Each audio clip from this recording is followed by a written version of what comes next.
వినాయకుడి విగ్రహాలను ఎందుకు నిమజ్జనం చేస్తారు? ఈ కారణం మీకు తెలుసా? వినాయకుడిని నిమజ్జనం చేయడం ఎప్పటినుంచో వస్తున్న ఆచారం.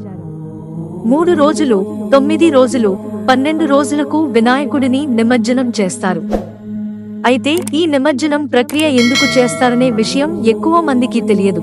వినాయక చవితి అనంతరం సకల పూజలు అందుకున్న వినాయకుడిని కొన్ని రోజుల తర్వాత నిమజ్జనం చేయడం అనేది ఆనవాయితీగా వస్తూనే ఉంది.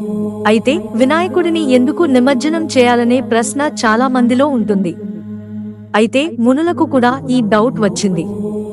వారు సూత మహర్షిని ఈ ప్రశ్న అడుగగా ఆయన ఈ విధంగా వారికి సమాధానమిచ్చాడని, మట్టితో వినాయకుని చేస్తాం, ఆ విగ్రహానికి మంత్రపూర్వకంగా ప్రాణప్రతిష్ఠ చేస్తాం, అంతవరకు బాగానే ఉంది. మామూలుగా చూస్తే అది మట్టి బొమ్మే, కానీ ఆధ్యాత్మిక దృష్టితో చూస్తే అది పరబ్రహ్మ రూపమైన ప్రతిమ. మనం ప్రాణప్రతిష్ఠ చేసి ఆహ్వానించి పూజ చేయడం వలన ఆ ప్రతిమ నందు పరబ్రహ్మ ఉంటాడు. అలాంటి ప్రతిమను మంత్రపూర్వకంగా పూజించిన తర్వాత ఆ విగ్రహాన్ని అలా వదిలేయడం దోషం. కావున నిమజ్జనం తప్పకుండా చేయాలని సమాధానం ఇచ్చారని అర్చకులు చెప్పారు. మట్టి బొమ్మను పూజించాక ఆ విగ్రహాన్ని లయం చేయాలి. లయం చేయడమంటే ఆత్మను పరమాత్మలో ఐక్యం చేయడమే, బ్రహ్మాండంలో లీనం చేయడమే.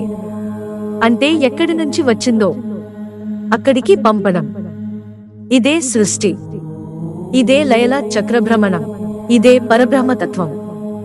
అందుకే వినాయక విగ్రహాన్ని సముద్ర జలమందు కాని, నదులు, చెరువులలో కాని నిమజ్జనం చేస్తారు.